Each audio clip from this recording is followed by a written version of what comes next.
Enzo Recto, kalaban ang katiwalian at kasinungalingan, kakampi sa katotohanan at kabutihan. Heto na naman tayo mga bossing, dahil nga trending ang pagkakasibak ng mag-amang Duterte sa NSC, walang katapusang batikos ang mga nasa panig ng Duterte. Heto na nga at bumanat naman ang nagtatagong puganteng halos humilik na sa paa ni Digong sa pagkaloyal.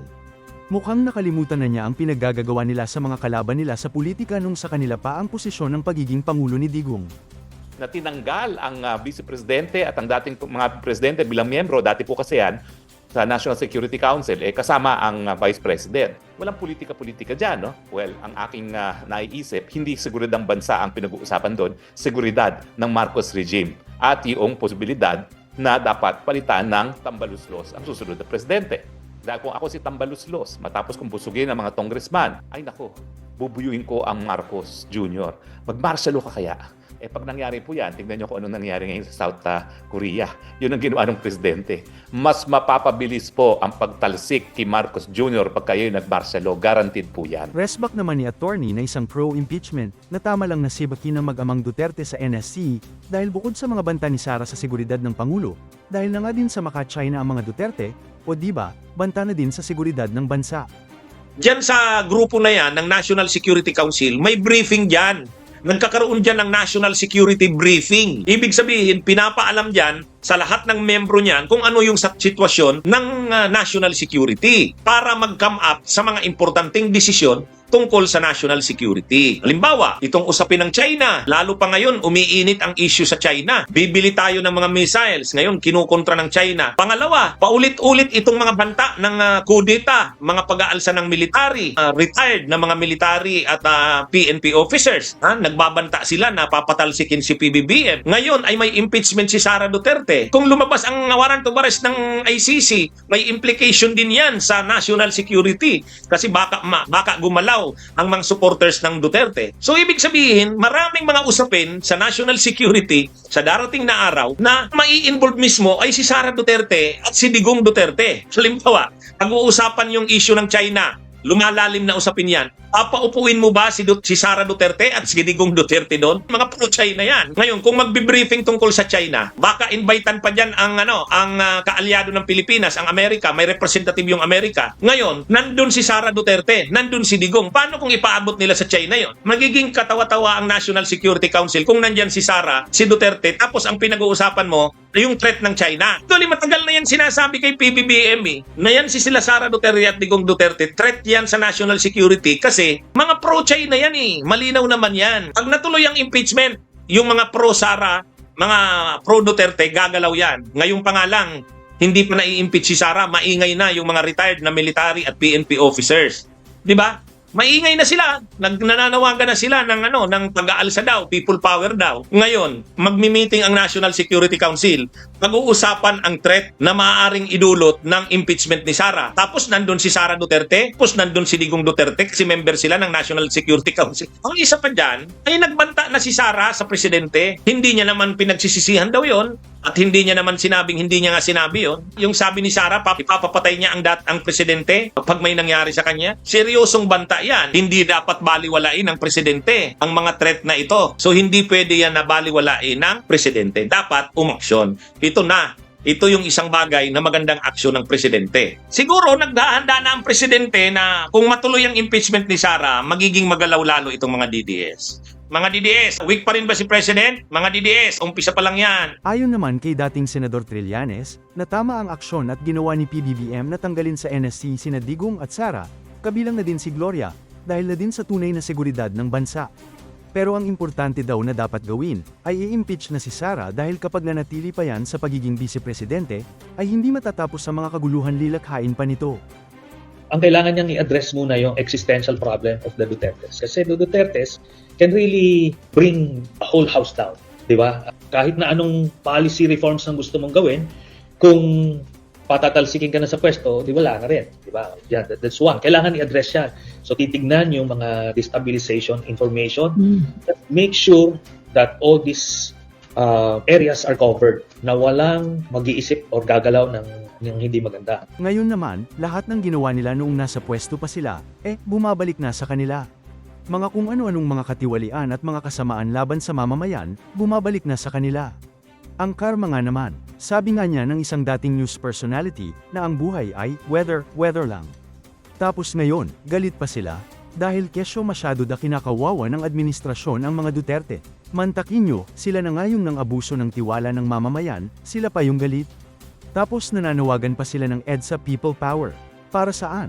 Samantalang kitang-kita naman kung sino talaga ang nangugulo sa bansa natin. Isa pa, alam naman natin ng mga Duterte, pro-China ang mga yan. At hindi lang yan, lumalabas sa investigasyon, at ayon na din sa mga dating mga kasamahan nila, na sila ang tunay na protector ng kasamaan sa bansa.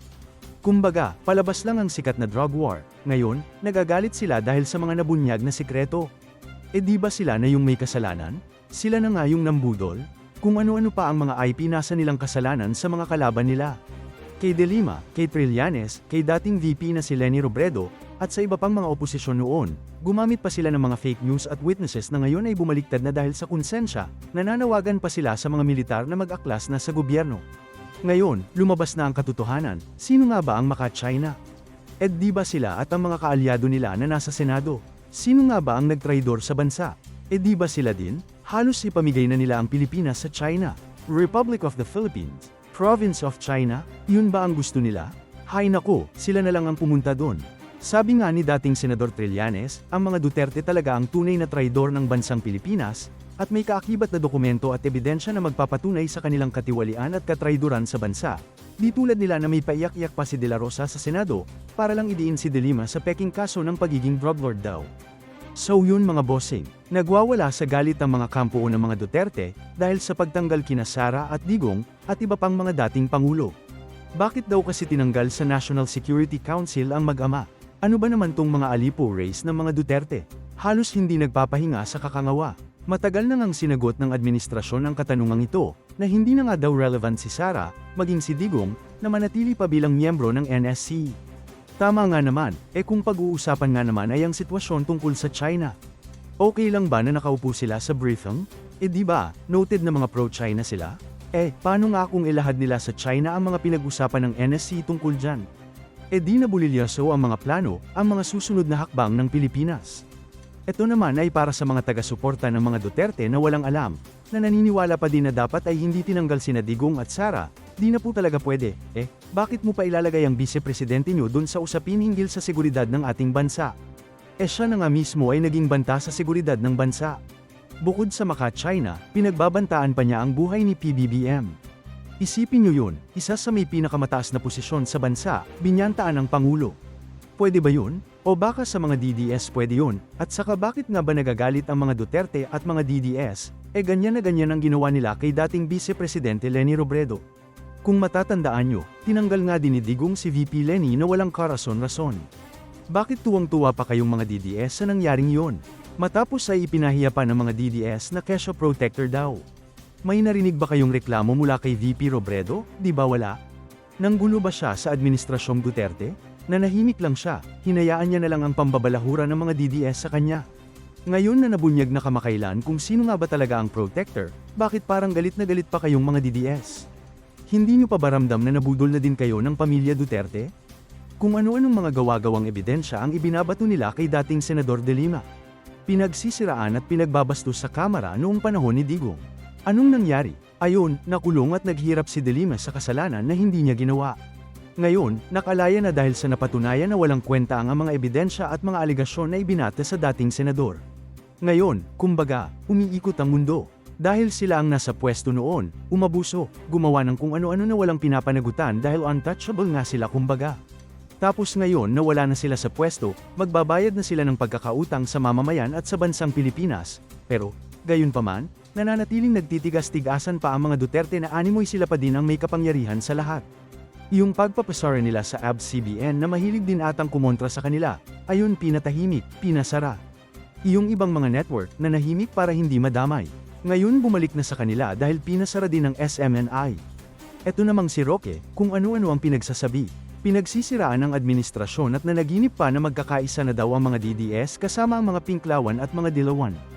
In your dreams daw, sabi ng mga mamamayan, baka siguro makakasama nga ninyo ang mga yan kung ang ipinaglalaban ay katotohanan. Laban sa mambubudol, sa mga tiwoli, sa mga nagpapahirap sa mamamayan. Kaya, kung ako sa inyo, gumising na din kayo, kasi ang naglalakad ng tulag, ay tiyak na mauumpog. Sige mga bossing, abangan pa natin ang mga susunod na kaganapan sa laban na ito na tila isang teleserye ng buhay politika sa bansang Pilipinas. Bunyog, bunyog, halikan na kasama ka. Bunyog, kapag buklod ay may pag-asa. Luzon, Visayas, Mindanao, isa ang pananaw. Sa bagong Pilipinas ang bunyog isisigaw.